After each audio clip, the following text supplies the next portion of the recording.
when it comes to like investments? When, why, what should they know in a nutshell? Brian, what do you think? So that is a great part because what we have with Launch the Legacy is one, we've got a bunch of resource partners where they're investors. They can be a split up of doing debt investing, equity investing, crowdfunding, different types of investment platforms that are just very, very creative and just a very wide array of different options. But before you consider talking to an investor, going onto a platform, I feel that you're wasting your time if you're doing that unless you have certain pieces in place before that. Mm-hmm. And really, what I would say is, I mean, put the basic things together like a pitch deck, executive summary, 1 year business plan, pro forma, and you want to practice your pitch. Mm-hmm. And just make sure that, because more than likely, what's going to happen as a business owner is you're so excited with your idea. So you go, all right, let me show you this PowerPoint. You got 38 slides on there and you're really excited. You've got like 12 bullet points on every single one, all these fancy pictures and all that. It's like, do you really think an investor's listening to you? They're not. So really what you want to do is like Yes. cut that down to like 4 slides, 5 slides max. That's what I would do at least. And when they talk about the TAM, the total addressable market, they go, oh, you guys are going to get excited about this because I can get $5 trillion in total addressable market because there's so many people that want my product.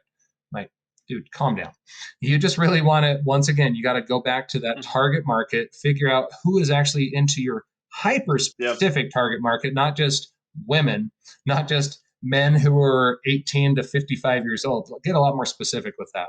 And once you have all that together, you're still not ready to start talking to investors. You got to be very, very strategic about it. So we show you how to network with investors, but just not network with any investor. You want to figure out who is going to be the type of investor that would possibly consider investing in your company. Either they're interested in those types of industries or there's just something about it that would be worthy of a conversation. And like if you're looking for early seed funding, don't go talk to people who are only going to do $1 million and up.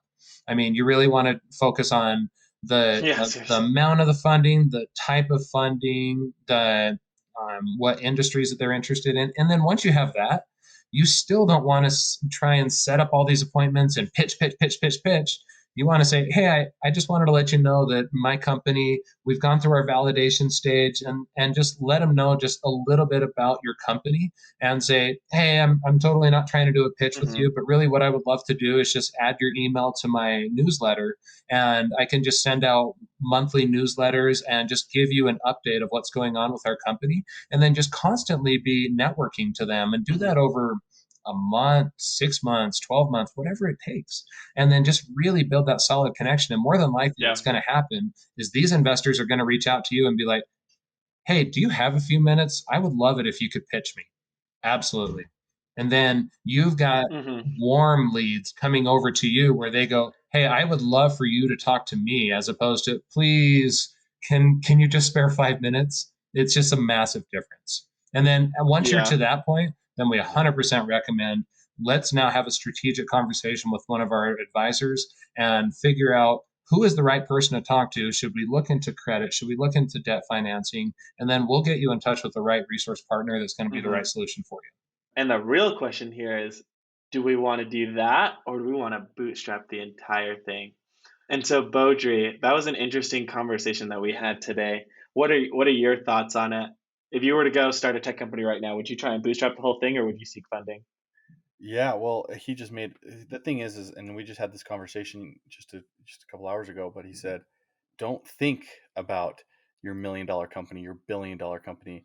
Get to the point where he's like, hey, get $100 a month, and then get $300 a month, and then get to $1,000 a month. And when you get to $1,000 a month, then you actually have something you can talk to investors about if you want to do investment.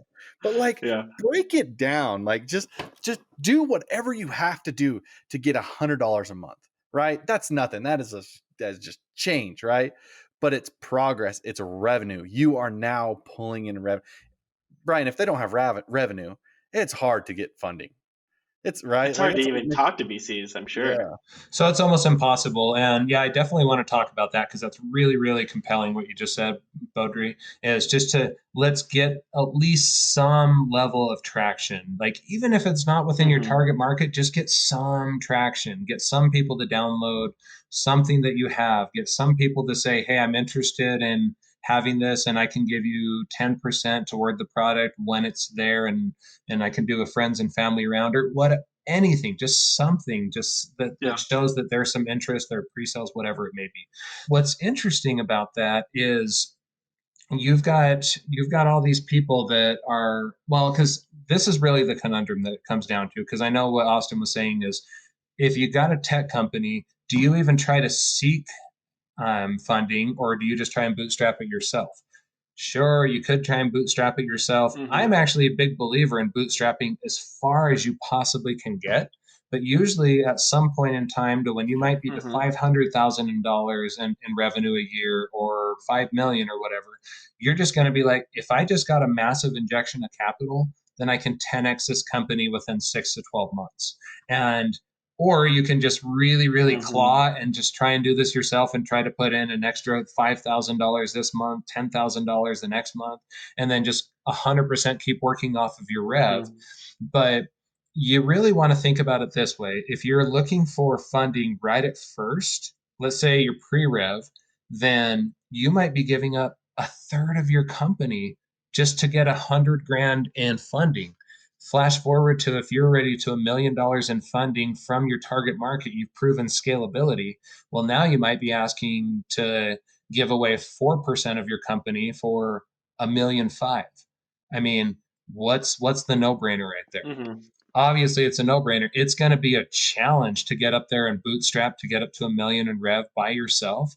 But if you can do it, make it work. So I'm always a the big believer of what Bodhi was saying is try to get 100, then 300, then 1,000, then 50,000, and keep working from there and just claw Hmm. every step of the way. But don't just do it blindly. Go through these steps that How to Build an App Yep. is talking about, because that's going to get you into so much more of a successful point. I just recently read an article from an investor over in Spain, and he was saying that 0.5% of startups receive VC money. And he's not even talking about pre rev, he's just talking about total. That's insane. And this is also considering that startups Mm. founders, they spend 70% of their time looking for funding. What a waste of time. Hmm. What a It's waste of time. so crazy. It's so crazy. That is like the craziest statistic I've heard. I think the two hardest things for my mind to really wrap my head around with funding is, as soon as you get funding, you're no longer the only one in control a lot of the time, which is Exactly. hard. It's hard for me to grasp. And two, when you get funding, it's no longer just about you and the product. You're now focused on getting a return, which you see a lot of founders start to turn their head away from the product when it was their idea, it was their baby. And so I'm not saying don't get in funding at all. I'm just saying know what you're getting into before Yep. you sign something, right? That's exactly right. And also be very strategic on who your investment partner is, because they're going to be in bed Hmm. with you until you either buy them out, or you probably won't be able to afford to buy them out. So you're probably just in bed with them until your company ceases to exist, or they cut you out. Yep. Hmm. Yep. Which is a super common thing. So keep Super that in mind. common. Yeah, it totally is. Super common. And Austin's favorite, step 8, development. So So first I want to development. say there's Wait, a hold on. lot I'm of just gonna crap. say development is a blind box. We have not. Here's the deal, guys. I've worked for a tech company. I've worked in the tech space for quite a few years now. I have been on a couple big tech companies. I work in this software development company. I talk tech and development every single day. It consumes probably 80% of my life right now. And it is still a black box for me in a lot of different aspects. And so that episode of design. So basically, we just got a bunch of us all of you developers, all on a group. We just talked about what Shane and I both don't do any development. We just fired away questions. Austin, give us a nutshell. Why is development on this list? Well, one thing I want to point out, one thing that I have to point out here is that It's not even there that are important. there are 7 other things that you should do before you talk to a developer. Like, let's make that very clear right from the get-go. It's And true. it's super funny. Like, I would say what the biggest reason development's is like this black box is because software becomes wildly complex super quickly. And to try and explain to someone how everything connects together is a nightmare. And so I don't want to focus so much on the development aspect of like, let's get into the tech. But what I really want people to understand in this development piece is how you find your developers and how you decide whether or not to bring them on the team. And more importantly, I want you to talk to a bunch of people before you talk to me. That way you really understand like the big difference between what we're doing versus what's currently on the market. So, very first thing is everybody needs to know before you start development, go do all of these things. Once you have all of that done, get on Upwork, get on Fiverr, and start jumping on calls with people. You're going to find 90% of them don't ask a single one of the 7 things that we just outlined. A lot of them don't. And if they do, that's a huge sign that you need to keep continuing the conversation with them. That's huge. When you're Yep. looking for a developer, I think the biggest mistake that founders make is they just hire someone who can solve the technical problem, and they have not hired someone that actually cares about the end result. And that is going to burn you. And it's just as important as your first hire. Is like it is just as important for you to put just as much rigor and like energy into picking a co-founder as you do a developer, because they're going to be putting the foundation in place for your product to go long term. If that foundation isn't there, it's going to be a pain in the ass to launch a new feature. It's going to be a huge pain in the butt to fix a bug. So it's super important that you spend the money. So really my rules of thumb are for picking developers even now, because we still, even at Strides, we bring on a lot of contractors and we bring a lot of people onto our team. And I would say when working with a new developer, I do a couple things. One, I make sure personally that I'm paying more than $50 an hour. Austin, have you ever paid a developer under $50 an hour? No, actually, I have, and I got burned. Yeah, I was just So, gonna say it's like you know. yeah, and it's super funny. It's like, how can you like put money towards like somebody's ability to execute? And it's like there's a reason they're charging $50 or less than $50 an hour. They're just getting started. Do you want somebody who's just getting Austin, started? Do you what? Austin, are you comfortable sharing how much money you think you lost by hiring a developer trying to go a little bit cheap? Uh-oh. I probably oh my gosh, I probably lost over 30 grand just going cheap. Oh. Yeah, at least, and Bum, that's bum, And that's I don't not know, bum. and I including don't want you to be comfortable, and that's not even including the but technical what debt. Austin, yeah, that's not so. But what I'm saying is that's just Austin hiring a developer within a development team, right? We have talked to founders who have lost, who have spent 15, 20, hundreds of 30, hundreds of 50, thousands. hundreds, $500,000 in developers and realizing they get to us and we look at it and it is a mess and we just have to go, this is unsalvageable. We have to take the leg, got to take it off. Yep. And so what he's saying is you're going to get what you pay for. And we see that all Yeah. the time. If someone comes to you and be like, yeah, we're $20 an hour, that's like going to the street market vendors in a third world country and they're offering you tacos for 50 cents. You don't do that, right? Like, Well, I mean, an interesting story is the first time I went to Tijuana when I was 16 years old, I did exactly that, and I paid the price. yeah, you invested a lot of time in the bathroom. I did too, right? That's and right. there's two things, and there's something that I really want to bring out here. So it's like there is a right way, which we talk about in a whole another episode. There is a right way to work with team overseas. I'm not saying Mhm. that you shouldn't do that. Yeah. I'm just saying there's a defined set of rules that you've got to follow in order to make sure that you don't get burned. And so that's my rule of thumb. High, I pay a minimum of at least $50 an hour. That's like my rule of thumb. Whether you choose to do that is on you. My next thing is I hire 3 people to work on the exact same product. And I know you're thinking to yourself, wow, that's way expensive. No, I just take my budget, I divide it by 3 people. And what this does is it allows everybody to be accountable. If something's going on, another developer is going to tell me. A developer is less likely to write bad code if he knows that somebody else is going to be looking at it. And so it creates a form of accountability. So those are the two things that I do in terms of payment. And the number three, probably the most important, like I hit on early on, is find somebody who actually cares about your product. That is like the most important thing. The next most important thing is launching your actual product, getting it on the app store. And Bojo, I think with your kind of like sales background, you've got a good idea as to how that should go. Yeah, and really it comes down to the brand and marketing. If you've done these things correctly, your launch should be really smooth. There should be literally a list of people ready to download your app, right? You shouldn't be trying to sell this app the day you launch it. You should have been selling this app a year ago, 2 years ago. Your launch should basically be a email to everybody that's waiting for your launch. Isn't that ideal? I mean, think about it, Brian. I mean, you've had companies that come and you've invested in and you've talked to, like, pre-sales, launching and sales. If you have a good product and you're doing it throughout the whole time, the launch should really be the smoothest step, right? Oh, that's exactly right. Yeah, because really, if you're just thinking of, okay, I just spent 150 grand, everything got up and running, I know all this stuff about my customers, I've done all this marketing.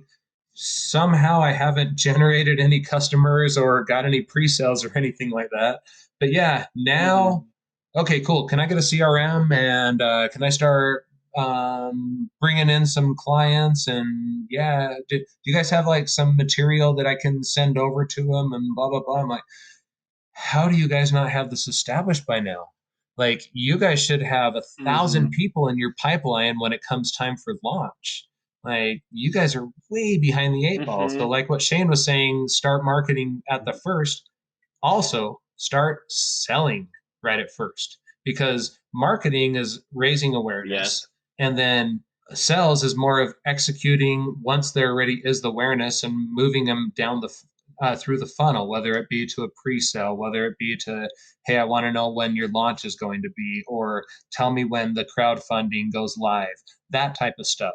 You just always want to keep them in the loop, and you just really want to have those raving fans already just foaming at the mouth and saying, oh my gosh, I cannot wait until you launch.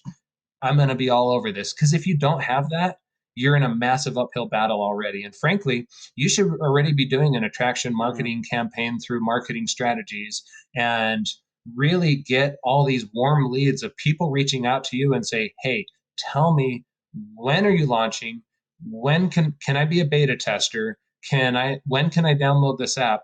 That type of Mm-hmm. stuff. You want them asking those questions. You don't want to have to just go through the yellow pages, or I'm dating myself right now, but you also don't just really want to be doing like Google searches or whatever, and trying to figure out, all right, who do I talk Yep. to? Who do I get interested in my product?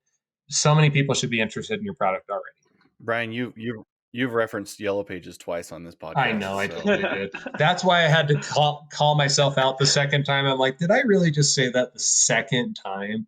One time is bad enough, but second is horrible. what were you gonna say? It, Sorry, Austin. oh, I was just gonna say, to your point, it's so funny how many people come to me and they're like, "Dude, I don't want to do pre-sales. I don't want people to see a bad product." I'm like, "You do not understand sales, my friend. Yep. Just because, like, as soon as you start telling people that it's exclusive, it's just for you, you're getting a deal. It is, if you've got a good product and a good brand and you've done your marketing, it's so easy to just get pre-sales. And Can so, I give some advice to those listeners? This is one of my great sales. I don't want to say sales tactics, but it's one of my great things. Like, hey, if I could provide whatever your solution is, if you could go to somebody and be like, hey, if I could fix a solution for free, would you use it? And they'd be hmm, like, yeah, absolutely, I would. Like, perfect. I want your email address. I'm going to send it to you. I don't know if it's going to be free. I don't know how much it's going to be, but you obviously have a need for it.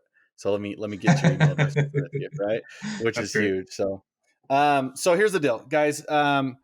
Step one. These are all our podcasts in order. We have the validation. We have the design. We have the team building. We have the marketing. We have the legal structure and strategy, the branding, the investment portion, development, and the launch. And you guys are probably wondering, Brian, why are you on this podcast, right? We're just kind of recapping, but there's a reason why. Austin and I had talked about it. What you're doing at Launch to Legacy now is really what we want all of our listeners to go to, because one, it's not expensive. You have made this to a Mm-hmm. point where people can afford, because really, I like to call it the collective. What do you call it? Your resource partners? We do have resource partners, but I like to call it our business solutions network. So the Business Solutions Network, is there anything inside these steps that you couldn't help provide for a client within that business market network? No, all of those are included and then some. Yep. So that's why, guys, we wanted to bring Brian into this, is because, Brian, we had a call, I think last week, where you were like, hey guys, this is something we're doing. And Austin and I sit here and thought, and like, man, we need to let everybody know about this, because this is not expensive. Your packages go from $25 a month. Yeah, it starts Is at that $25 a month and it goes up to $80 a month. 80 bucks a month? Austin, how much you spend on Starbucks a month, do you think? More than that. More than 80. Me too. Yeah. So what A I'm month or saying a week? is, Oh, week. what I'm saying is, if you're somebody and you have an idea and you want to take it somewhere, you might not have a ton of money. And honestly, if you go to our website, we have a low ticket offer for where we can go in and do things for you. But I mean, our low ticket offers anywhere from $13,000 to $15,000. These are for people very serious who want to bring it in. If you're sitting with, hey, I only have a couple $100, or I don't want to take the risk quite yet, you need to talk to Brian and you need to see his website. Brian, tell us a little bit, like, kind of in closing here, we want to really push a big plug for your new Launched Legacy, and where people can find you, and how we can solve everything we talked about. All these resource partners that we've actually got on our podcast, a big majority come from Brian. And so we really wanted to push all of our listeners to kind of see where you're at and how they can find you. Well, and this is why I've supported you guys at Strides Development so heavily from the first time we spoke a few months ago, is that what you're building is essentially what we're building, just in a slightly different way, because we've got all those systems in place. I mean, just to give you an idea of the context. So we, like I was mentioning, we've got 3 different entry points where you can get, ranging from 25 to $80 a month. And with just the $25 option, we start with, well, let's figure out who your problem solution canvas, put that together, figure out what's the issue currently in the marketplace, why are you guys exist, why does someone want to use you, who's your target market, and then you immediately go into validate your idea, refine your target market, get very hyper specific about that, put your brand together, get your legal entity put together, define your business model, craft your basic MVP, which would be like a prototype of some form, and then start creating traction, find your team, your co-founders, and then you come up with a very specific marketing strategy on where you can really take this off. You tweak it a little bit, you pivot if you need to, you scale and you grow. If any of that sounds familiar, it's because that is very, very similar to how Strides is doing it. Like their 9 steps is very similar to our 9 steps. So I love that. And then the next one is a customer focus section, and then also the investor readiness section. We do pitch sessions with you, but here's the beauty of it. The One of the really cool things that we have is any of those 3 packages that you go with. And by the way, almost always, unless someone's looking for funding or already has a client base and is focusing on customer retention, if they're in the idea on a napkin, I will always suggest that they just start at $25 a month. That's going to be the best bang for their buck, best solution. With all 3 of those, you get a free complimentary strategy session with our team. It's a 45-minute deep dive into your business so we can figure out your immediate actionable items of what it's going to take to get your business to the next level, and we'll give you some very clear vision on how to go about that. And then the other beauty of it is within our system, we have a chat button at the bottom. It's not a chat bot. It connects you within our CRM directly with one of our advisors. And if you're going through that and trying to fill out your customer avatar worksheet and you just get stuck on something, then you can click on that and say, hey, I got a question on boom, boom, boom, boom. And then they can say, okay, great. Yeah, here's how you do that. Okay, thanks. That's really, so this is all DIY. but also with the support of us taking you through the DIY. And if you ever get to the point where you need more involved consulting, then we can discuss that down the road and be very involved with your business and work with you every step of the way. Once you go, okay, great. Well, I want to craft my MVP. Shoot, I don't know how to craft an MVP. I guess I could do Upwork. I guess I could do Fiverr and start to do my research. But do you guys have anybody else that can do this? I'm looking to build specifically a mobile app. I happen to know somebody who can help you. Talk to Strides. But and so yeah, that's the thing. We'll put you in touch. And we offer a discount Ooh. through your connective. Oh, that's true. Absolutely. Yeah. And that's a cool thing. Every one of our resource partners. Like you recommended it. Yeah, exactly. I'm like, oh, wait, you do? Oh, yeah. I did suggest that. So every one of our resource partners has an exclusive discount within our member base. So if you're part of our member base, the second we give you an introduction with any of our resource partners for any of those things that I mentioned or investors or anything like that, then you get a specific exclusive discount that's available to you only through this option. And the other beauty of it, and you guys didn't know this because we just barely came up with this idea about an hour ago, is we wanted to give everyone who mentions either Strides development or who mentions how to build an app, we want to give them a code, and the code is just Strides, STRIDES. If they can put in that discount code, then they're going to get their first month free with any of those 3 packages that we have available on Launch to Legacy. Hot dog. Boom. I'm sorry. Didn't see that Listeners, did you hear that? Okay, let me recap this in words that if you fell asleep or if you weren't paying attention, you guys have a code that you can put in. Okay, we just did a podcast with Rob Walling, who's a big founder of a couple different companies. He does tiny seeds. And he made this comment of like, listen, if you're going to do this, commit to it. Don't ask for permission. Go do it. Go out and do the work. Find the resources. Guys, you can find $25 a month. You can find even $80 a month. I know you can. Go and do it, right? Sign up for this. Get all the resources. There is all sorts of resources inside of it. Not only that, he just offered a month for free just by typing in our name as the code. Like, Weird. Are you kidding me? I can't believe that just happened. That's so funny. I love that. We didn't even know about it. It happened an hour ago. We haven't even been on the phone for an hour. So in reality, it happened 20 minutes before we got on this podcast. No, seriously.